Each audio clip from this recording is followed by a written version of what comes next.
Hello everyone, welcome to William and the Magic Box. Today on our show, we are going to have Ralf. Ralf is from Denmark, but he lives in London. So let's see what Ralf has to say. Enjoy the interview. Hello. Hello, how are you? Hello Ralf, I'm very well. How are you doing today? I'm good. Let me just adjust the camera so it sits the right way. Are you enjoying the sunny London today? Oh, well, I'm working from home, so I've just kind of been stuck indoors, to be honest. So Ralf, tell me, how's your day been so far? Uneventful. Yeah. So I've been on my laptop all day dealing with emails at work, so it's not that interesting, to be honest, but it's been nice having a bit of a relaxing day. Very good. Okay, so I believe you live in London, I believe, yes? I do, yes. And that's the place where you were born and raised? No, I am from Denmark originally. Oh, wow. Yeah, I've lived in London for 13 years, so I'm originally from Denmark. And why London? Well, at the time, I wanted to try something new, but I also, at the time, was in a three-way relationship with two guys who were married. So I kind of moved over for love, if you could say. But I was also 24 at the time, and they were in their 40s. So I was also out having fun. I see. And do you go back very often to Denmark as well? As often as I can. It's not cheap going back. So, but maybe like 2-3 times a year. Okay. And where's about in Denmark you come from?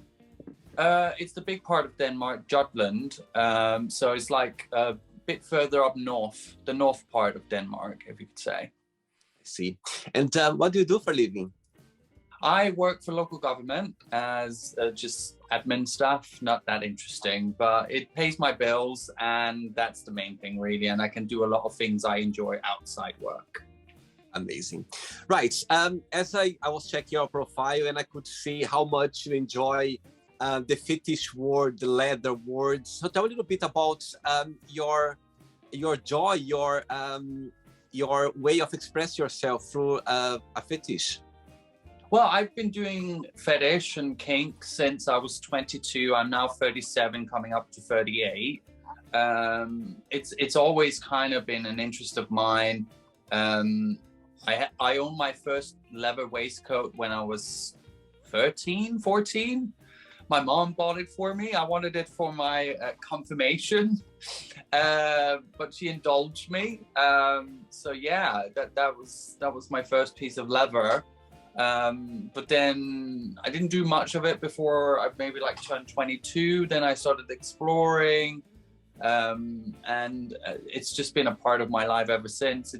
Leather is my main fetish, but I do all sorts. Anything like work gear, skinhead, rubber, anything really. I see. Okay, so I would like to start the interview with a phrase that I saw on your profile Instagram. It says there, I'm proud sober fetish man, follow the adventures of me and my group. So tell me a little bit about this statement on your profile. Yes, well, a couple of years back, this would be in 18, I started a group called Real Clear Fetish, which is an alternative to the drinking culture and the drug culture, because I am coming up to 5 years sober, and I struggled quite a lot in early recovery to engage with my fetish because it was so intertwined with drug taking. So I kind of had to create my own way back in, if you could say. So that's where I started that. So for me, it's not necessarily me going around saying drugs are bad and you shouldn't do them. No, you can do drugs, but this is what happened to me. And this is what you need to take into account, that it might happen to you. I'm not saying it's going to happen to everyone. I'm also very much an advocate for harm reduction. If you're going to do it, well, do it safely. Know what you need to do if anything goes wrong. and being responsible, like responsible drinking. You can do responsible drug taking as well. See. All right. Okay, are you ready to go on a beautiful journey through your memories in life and to share your point of views? Yes, of course. Welcome to William and the Magic Box. So this is my best friend.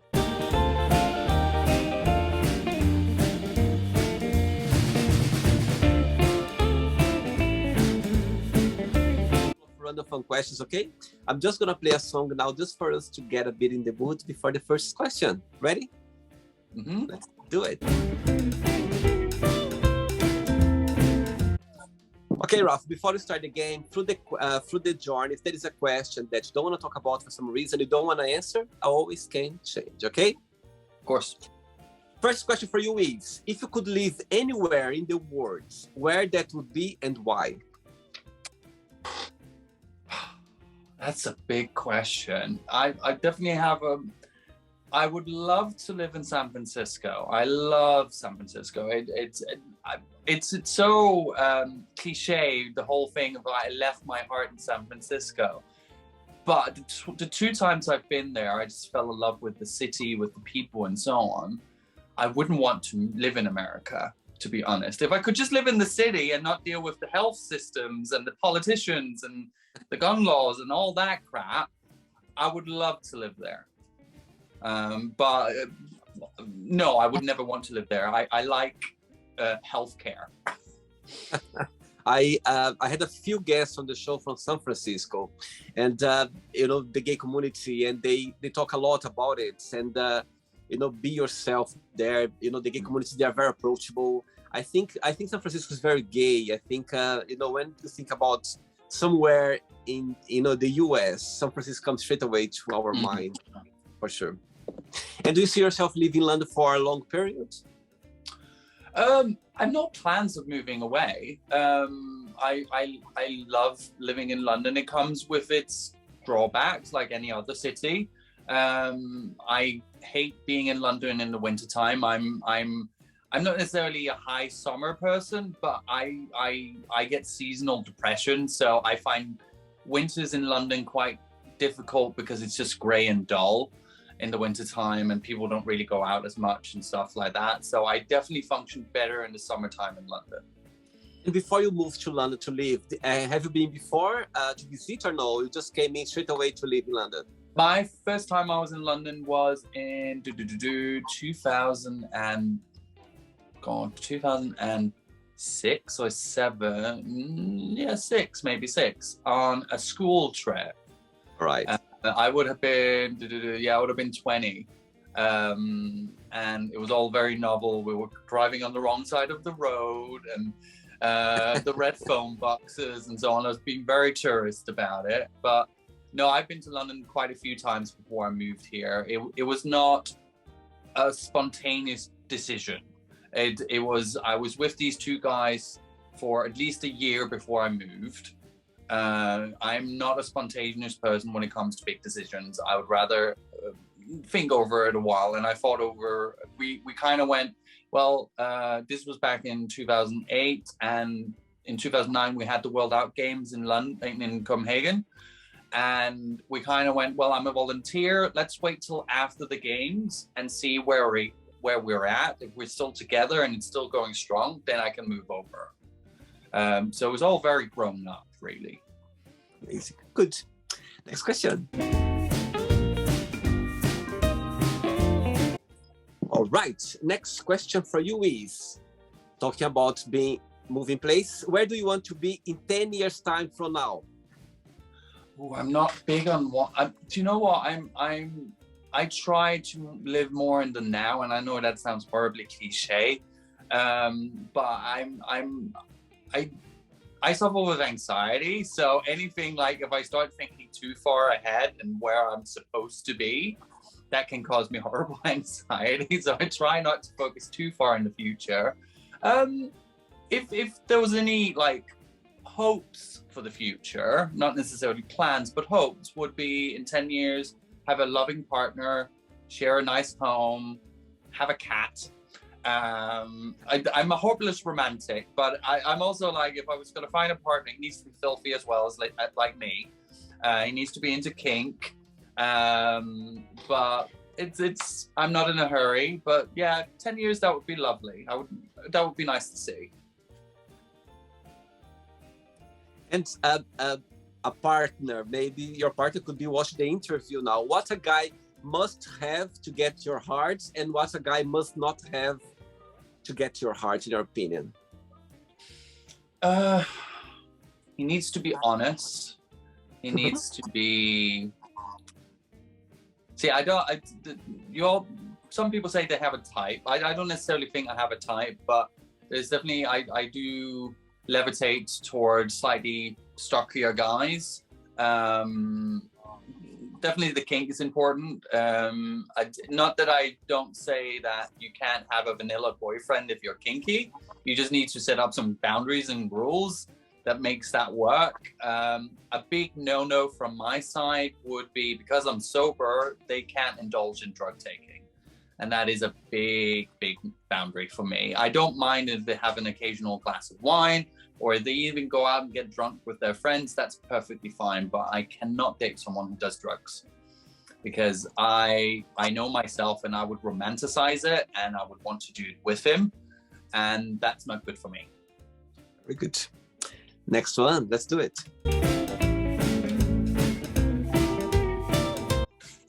Right, before the next question, tell me what you like the most about your job and what's the most challenging part? What I like most of my job, well, I like that my job is fairly liberal and easygoing and flexible. So it allows me to take the time off I need to take off if I need a day off. So I definitely like the flexibility of my job, and I enjoy the people there. The most challenging, I don't feel like my job is that challenging. Maybe that's a challenge in itself, that maybe I should challenge myself a little bit more and something that's a little bit more demanding. But I'm comfortable in my job, so it's yeah. Good one. Next question is, what talent do you wish you had? What talent do I wish I had? I think this is, I love going dancing, and I've always enjoyed dancing, and I feel like I have a sense of rhythm. But I regret when I was a teenager, I did, as one of the only boys at the school I went to, around maybe like 8 or 10, they did a hip hop class. And I did a whole season of that, but then it came to the showing of it to an audience, and I chickened out, and I didn't do it since. So I wish I'd stuck with it and actually would have been a better dancer today. Interesting. Did you like school? I liked teachers. I don't think I liked. I was horribly bullied in school. So I didn't enjoy that bit at all. I cared a lot for the teachers. I think they liked me. Students, the pupils I was with, not particularly. I'm not close with anyone I've gone to school with particularly. I had 1 year of boarding school, which is not like your boarding school here in the UK, but it's more liberal in a way, in a sense. So it's literally just like school, but you just live there. It's not as strict. But I still talk to some of the people from there. That was my last year of school before I went on to do my degree. And that was the year I came out, and things kind of just fell into place with who I thought I would be and who I am. Saying that about coming out, Ralf, tell me, how was being a gay boy in Denmark, where you grew up? And also, the day when you came out, did something happen, or you just felt like, okay, that's the day I'm gonna be truly myself? And also, did you have the support of your family at the time? Well, it's weird. I just, like, as I mentioned, the bullying in school and so on, I was always kind of outsider may be the wrong word, but I never really fit in with the other pupils. There was always like something slightly off. It's like I'm not quite like everyone else. But I lived in an area where the word gay was not necessarily something they might have known. So I was never called names around that. It was always other things they called me names around. So I was quite lucky like that. I never got bullied for being gay. But I came out when I was 18. I found my first boyfriend at the time. This beautiful 2-meter tall, bald-headed, aspiring movie director who was 24. I was hopelessly in love with him, or I thought I was anyway, for an 18-year-old. And I was just like, I had to share that with the world. So that kind of helped me come out to my family. The most important person I came out to was my mother. And that's actually coming up to 20 years this coming October since I came out.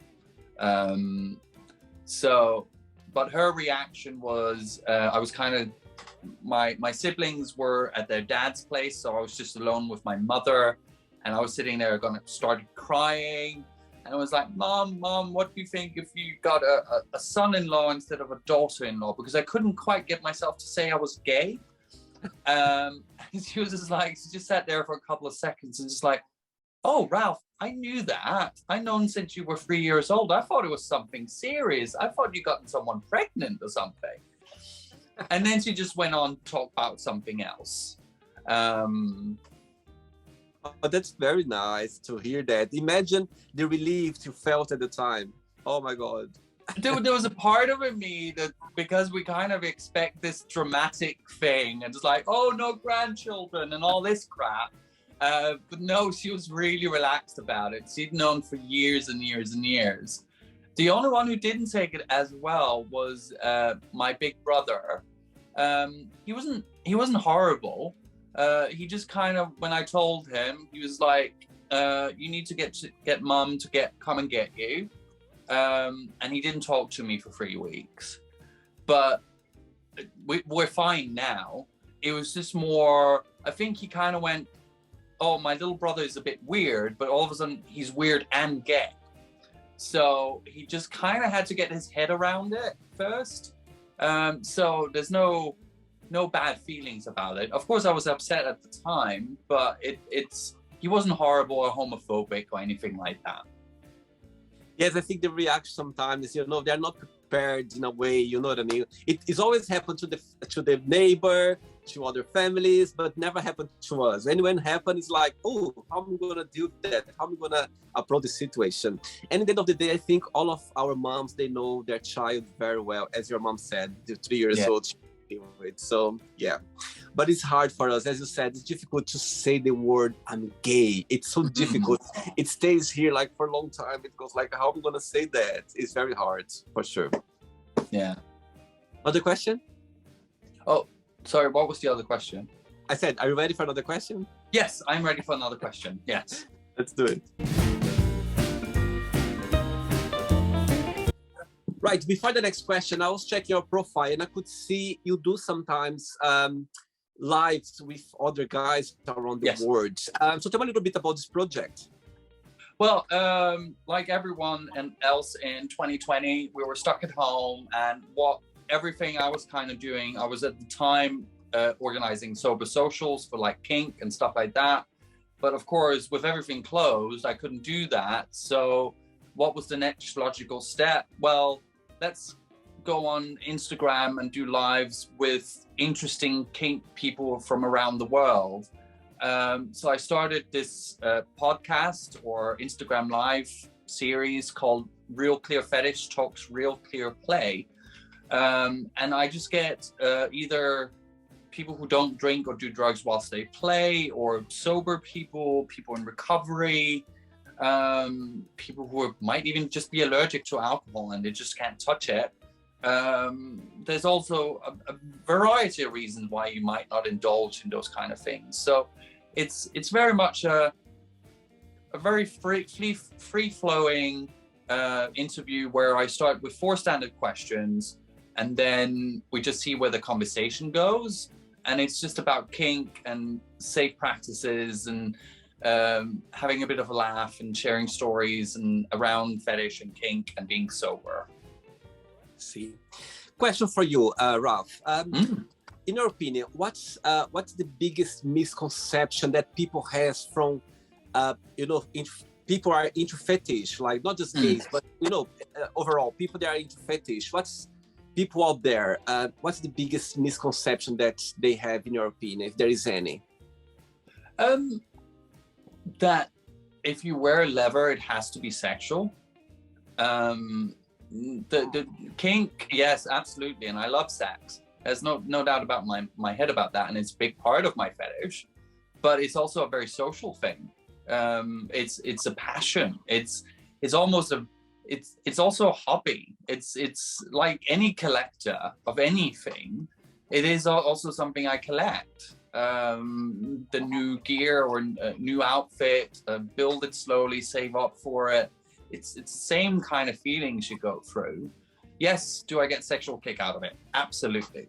It is a part of that. But more than any other things, it's like if I go to a gay bar where it's kinky or where you wear fetish gear, most times I end up not having sex, and I just end up talking all night with people and just socializing and just it's not all flogging and whipping and all that. It's more than anything, people start talking about interior design and the latest baking recipe that just did.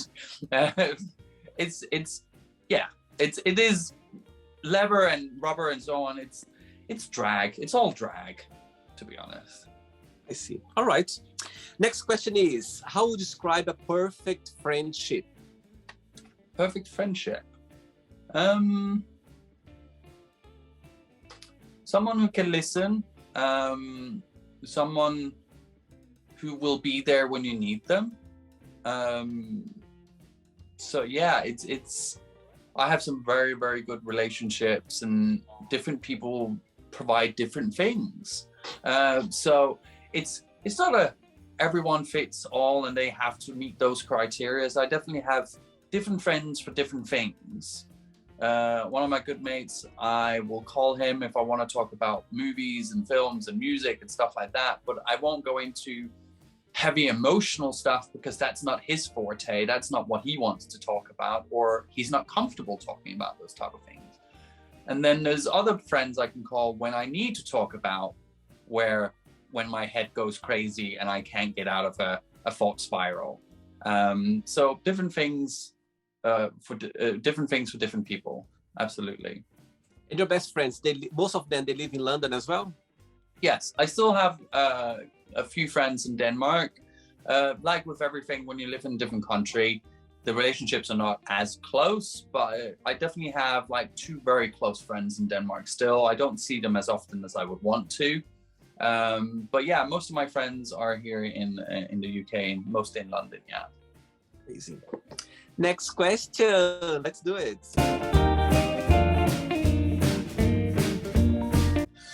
Next question for you is, I love this question. Send away a message to someone, but you don't need to tell who this message is for. Oh God.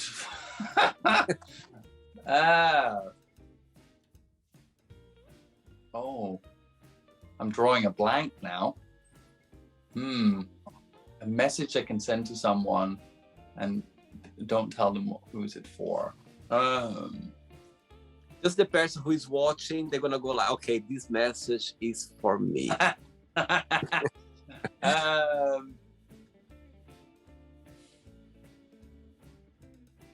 When are you gonna take me on a date? I love it. I love it. I hope this person will watch the interview. Please take her off on a date. What you expecting? What you waiting for? Just do it. He's waiting. Oh, sweet. I love it. Next question. Next question for you is, who has been the most influential person in your life and why? It's not a single person. I think one of the ones that go up to the top is one of the top people is David Stewart, the late David Stewart from Dean Street, who more or less coined the phrase or the word chemsex. He's did so much work around helping people with their drug addictions through Dean Street, had a special drug psychosis department and so on. It's some of the stuff I do nowadays is inspired by him. And it was so devastating when he passed. But I was very lucky to get to sing at his funeral with my chorus. I sing with the London Gay Men's Chorus, and that meant a lot for me to do. We weren't close, but he inspired me, and I hope I could just meet a fraction of some of the impact he had on the world. Wow. Ralf, saying that, as you say, you've been sober, yeah? You've been sober for 5 years now. Yes, coming up to 5 years next month. When was the moment that you thought, did something happen that you thought, okay, for now on, I'll be sober? Did something happen, or it was a natural feeling that said, okay, if I carry on, I'm not gonna be the person who I am? So did something happen, or just naturally happen for you? I was supposed to say, we're trying to keep this light, but it is going to be a little bit heavy, this answer. Back in 2016 had my first drug psychosis. For anyone watching who doesn't know what that is when you completely lose any sense of what is real and what is not real. In my case, I thought my phone was hacked. People were trying to overdose me or kill me through Grindr. And I thought someone was in the flat next door to me spying on me. And that ended with me being on the phone at 2 a.m. to my mother, completely raving mad, getting an ambulance out and the police. That was not the last time I used drugs, but that was definitely something needs to change. So after that, I maybe had like a year of stopping and starting with the drugs. And then ever since the 19th of September 17, I've been completely sober. I don't drink, I don't do drugs. The heaviest I do is a Red Bull and an occasional Viagra. That is the heaviest I do. But yeah, it was definitely that moment, that rock bottom, really. But it also was the way that my family found out, because they weren't aware of it. And in a greater scheme of things, it was the best thing that could have happened. Because my mom was understandably horribly scared for me afterwards, because it was a very horrible experience for her. My biggest support in the family around my drug issues was my dad. When I told him it was in the car on the way to the airport going home to London, I just hadn't found the right moment to tell him. And he was kind of driving, and I was just like, Dad, I need to tell you something. And I was just like, well, this is what's happened. I have a drug issue. I'm working on it, and da-da-da. And his response to it was, well, Ralf, I'm not going to be angry with you, because that's not going to help you. And that was kind of, he was just like, Ralf, I'm sure you'll sort this out. I'll support you even if you stumble. And he was a massive support. He was the person I could go to in the family and be honest with. I couldn't quite be honest with my mom because it scared her too much, because she had that bad experience. But yeah, my dad was my biggest support when it came to the drug issues. Oh, thanks for sharing that, Ralf. Thank you. And all right, looking through those dark moments, or the, let's say, challenge journey that you went through, what's the biggest positive message or experience that brought to your personal life now? Do you go like, okay, I'm thankful for that because that happened and now, you know what I mean? The thing I'm the most grateful for was when I became sober, not long after, maybe like two years into being sober, unfortunately my dad got sick. He has now passed. He had cancer. But the thing I'm the most grateful for was I was in a place where I could handle it. I'm not sure how I would have handled it if I was still using. And the fact that when he passed, yes, I was very upset. And that's understandable. Anyone who's lost a parent will understand this. But I also had a sense of nothing was left unsaid between me and him. And do you know what? In the greater scheme of things, that is the best gift you can get. Would I love to have more time with him? Absolutely. Especially because I got to a point where I had a really good relationship with him. Because we could just be so honest with each other. But in the overall, I was just really, really grateful because I have met other people in recovery who were still using and didn't even show up to the funeral. And there's all these horror stories where I kind of went, I'm okay. I'm sad, but it's because he's gone, not because I f***ed up and he didn't know I was okay. He knew I was okay when he passed.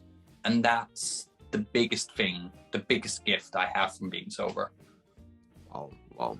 What's his name? Erling. Erling, amazing. Yeah. Whatever he is right now, he'll be smiling, listen to this, for sure. Absolutely, for sure. Absolutely. Next question, let's do it. Right, before the next question, I've never been to Denmark before. Yeah, let's say I'm gonna go for the first time in Denmark, where it's a must place to go and visit and see it. And the other part of the question is, what's your favorite Danish word? My favorite Danish word.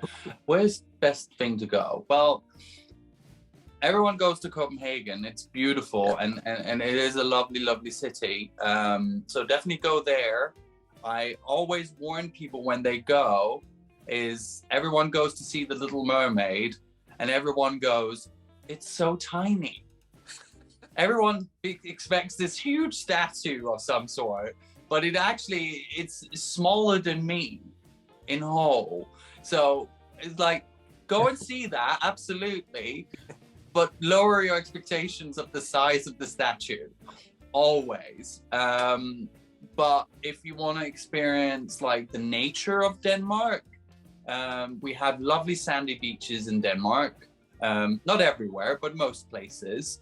I would suggest if you really want to see something quite weird, you can go to Skagen, which is at the top of Denmark. You have the North Sea and I can't remember what the other sea is called, but because those two seas meet, you can see the difference. One is more chirpy and one is more still, but you can literally see the line of the two different seas. And I think that's the only place in the world I've ever seen that happen, but it is quite something to see. But it's also a very beautiful area. I see. And your favorite Danish words? My favorite Danish word? Well, I'm Danish, so it's actually a sentence, and it's normally what we use on tourists because you can't say it properly, is rød med fløde. Wow. which is actually just strawberries with cream. That's what the sentence is, but it is literally, it has all the extra letters we have in Denmark, wow. And it's really hard to get your mouth around if you're not a native speaker. Say that again. Rød med fløde. There you go, yes. Oh, wow. Next question for you is, if you could be a character in a movie, who that would be and why? Ooh. Oh, if I could be a character in a movie. Do you know what? The first thing that springs to mind, but it's just because he's so, like, there's something, like, even for, it's a villain that pops into my mind. My favorite cartoon is The Lion King. I was 10 when it came out. So it's very special to my heart. And my favorite character in there is Scar. There's just Jeremy Irons' voice when he voices him. I was used to watching Danish dubbing version of it, but Jeremy Irons acting in it, he has some really good lines in it. So it's just, it's almost like watching a drag queen when he's doing his like motion, and there's something seedy but sexy about him in it. If you could say that about a lion. But yeah, I would definitely go for Scar because it's just a delicious role to play. Oh, sweet. Right, I have 3 questions left for you. Let's do it. But before the next one, I can see a lovely outfit in your door, hanging out in your door. Is this your favorite one? No, it's just a matter of that's where I'm storing it. And also it looks nice hanging. It does. Which one is your favorite? Which one is your favorite? That you go like, okay, that's this one you're wearing? Yeah, this is my go-to. But I have a lot of gear. My favorite, I bought a pair of trousers and a big jacket from a brand called Langlets last year, which is very, very expensive. It's almost the Gucci and the Prada of the fetish world. So that is one of my favorite outfits. But yeah, I love the big jackets and as you can see, the hats as well. So it's definitely the full leather outfit, like what you would imagine. Have you ever watched a Police Academy? Yes. Yeah, when they go to the leather bar in that's the kind of the dress code we're talking about. It's funny, but it's also quite true. Are you wearing the whole outfit today or just the top?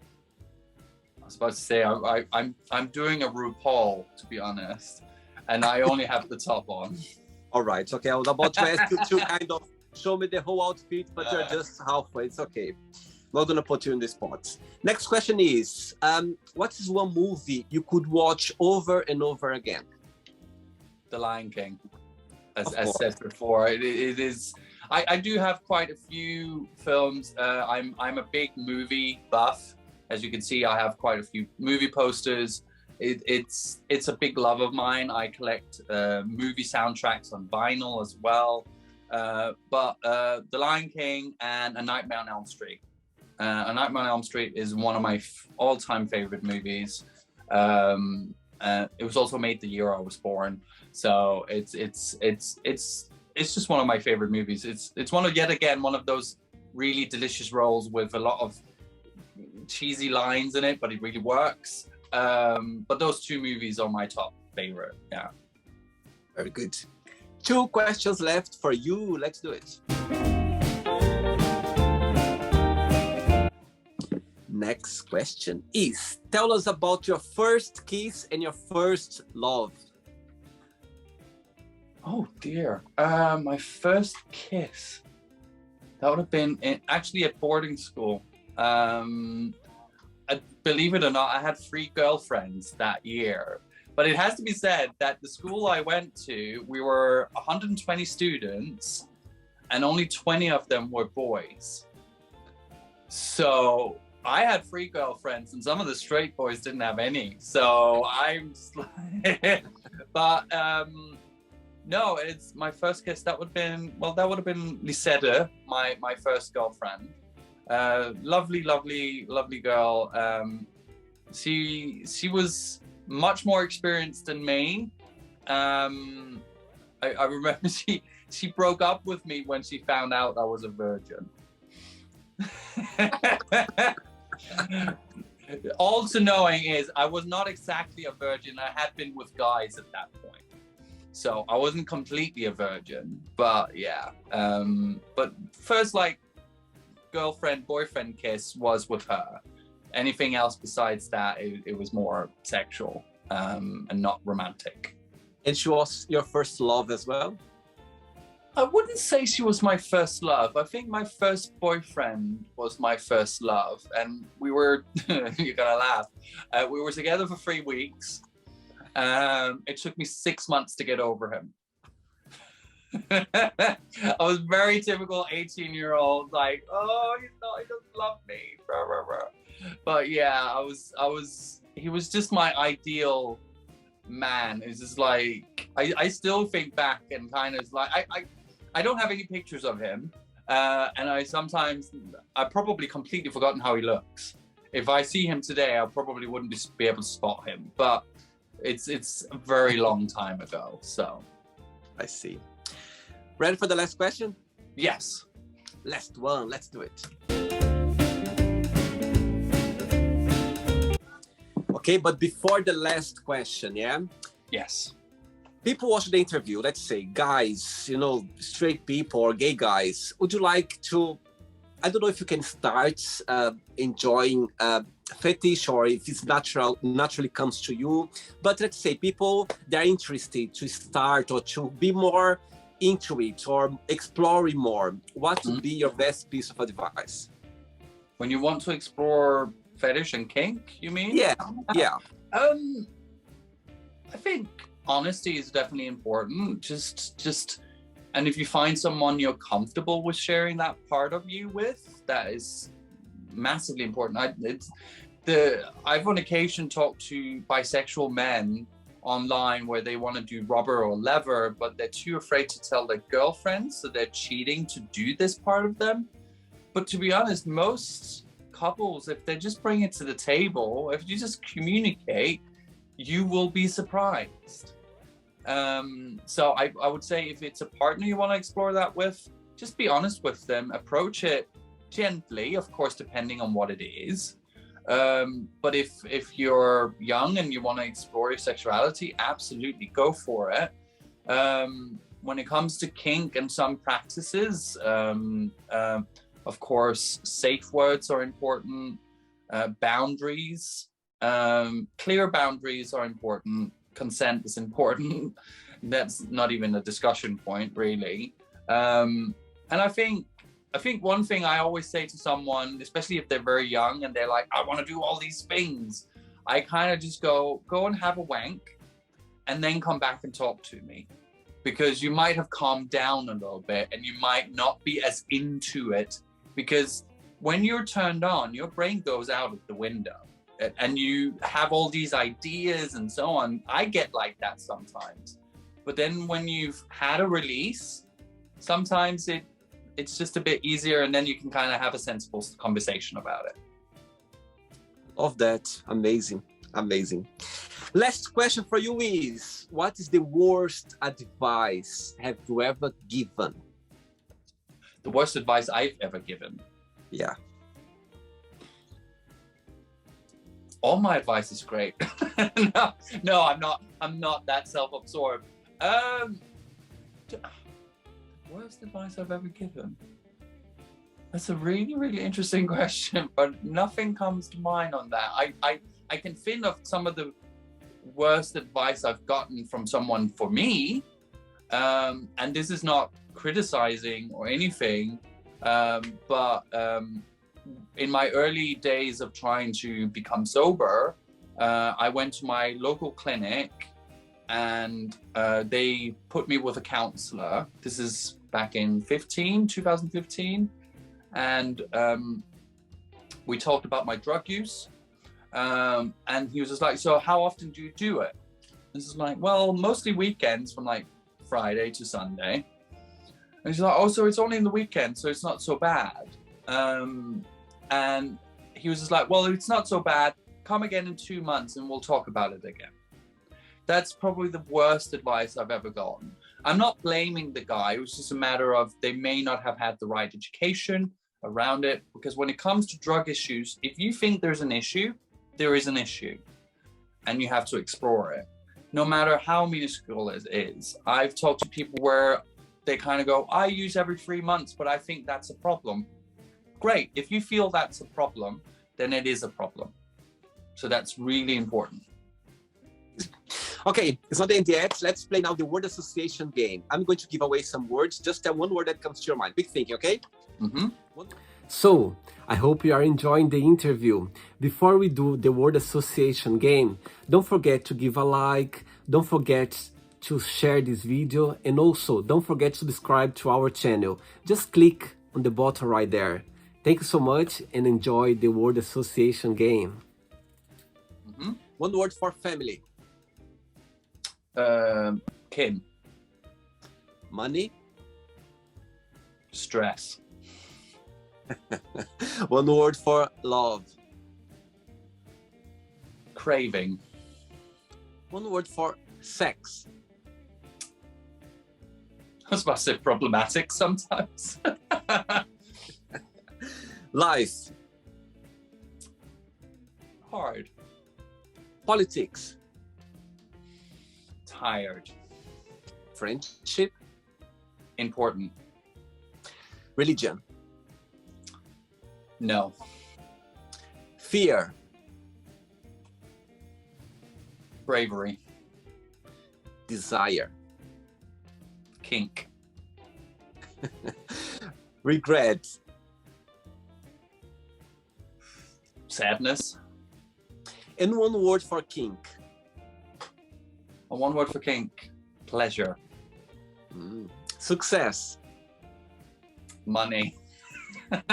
That's what popped in. One word for wish. More. Happiness. Now. One word for London. Love-hate relationship. Interesting. Sorry, that's a couple of words, but yeah. I got the message. One word for Denmark. Beautiful. One word for leather. Turn on. And the last one now, real clear fetish. One word. Passion. Amazing. Let's pretend now I'm going to meet your best friend for a coffee, and I'm going to ask your best friend, tell me the most beautiful thing about Ralf, and tell him something that he still needs to work on, to improve on. What your best friend would say. I will start with the last bit of that, because it's kind of hitting the nail on the head there, because I am not very good at saying things that's good about me. I'm very good at giving compliments. Receiving them, I'm horrible at. So that is something I'm working on. Something he would say that's good about me. I would say I'm a good friend, a good listener. Even saying that, I'm getting like, oh, I don't like saying this because it makes me feel awkward and so on. But it's, as said, it's something I'm working on. I will share something with you. A few years ago, I was talking to a friend, a psychologist, yeah? And actually, I have this problem as well. When people start saying compliments, if I could hide myself, literally, I get nervous, you know what I mean? I always say something back. If they go like, oh, this, I go like, oh, I try to change the conversation because I don't know how to deal with that. But this friend said to me at the time, said, William, when people say something to you, they mean it, yeah? Just take it. Take as simple as that. I know it's hard, difficult, you don't know how to deal with. Take it. Say thank you. If you feel like you don't know what to say, just say thank you. And if they mean it, they mean it. And I remember that when he said that to me, actually, I kept in the back of my mind. It's still difficult, but it helped me somehow because, you know, people, when they say things, most of the time they are genuine. When it comes from people who knows you or you feel a connection there, you know what I mean? They mean it.